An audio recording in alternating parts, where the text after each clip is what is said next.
بسم اللہ الرحمن الرحیم۔ السلام علیکم۔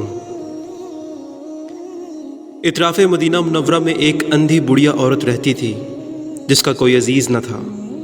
حضرت عمر فاروق رضی اللہ تعالیٰ عنہ ہر روز رات کو اس کے گھر آتے اور اس کا پانی بھر دیتے اور بھی جو کچھ اس کا کام ہوتا کر دیتے۔ ایک روز رات کو اس بڑھیا کے گھر آئے تو کیا دیکھتے ہیں کہ اس کا سارا کام کوئی دوسرا شخص کر گیا ہے۔ دوسرے روز آئے تو اس روز بھی آپ سے پہلے ہی کوئی شخص اس کا سارا کام کر گیا تھا۔ اسی طرح حضرت عمر ہر روز اس کی خدمت کے لیے آتے تو آپ دیکھتے کہ اس بڑھیا کا کام کوئی دوسرا شخص کر گیا ہے۔ آپ حیران رہ گئے کہ یہ کون ہے جو مجھ سے پہلے ہی یہاں پہنچ کر اس بڑھیا کا پانی بھی بھر جاتا ہے اور اس کا سارا کام بھی کر جاتا ہے۔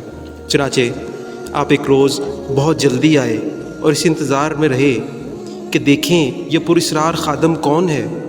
تھوڑی دیر کے بعد آنے والا آیا اور اس بڑھیا کا کام کرنے لگا۔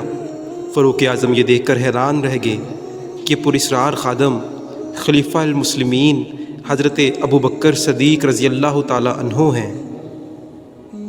پیارے بھائیوں، اتنا بلند مرتبہ خلیفہ اور یہ تواضع جذبہ خدمت کے ایک اندھی بڑھیا کی خدمت اپنا ذمہ لے لی، یہ اس بات کی نشانی ہے کہ صدیق اکبر رضی اللہ تعالیٰ عنہ سچے خلیفہ رسول صلی اللہ علیہ وسلم ہیں اور آپ ہی خلافت کے حقدار تھے، ورنہ دنیا پرست اور جاہ طلب بادشاہوں میں ایسی باتیں کب نظر آتی ہیں۔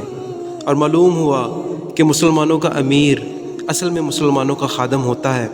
اس کا فرض ہوتا ہے کہ وہ اپنی امیر، غریب، ساری رعایا کی خبر رکھے۔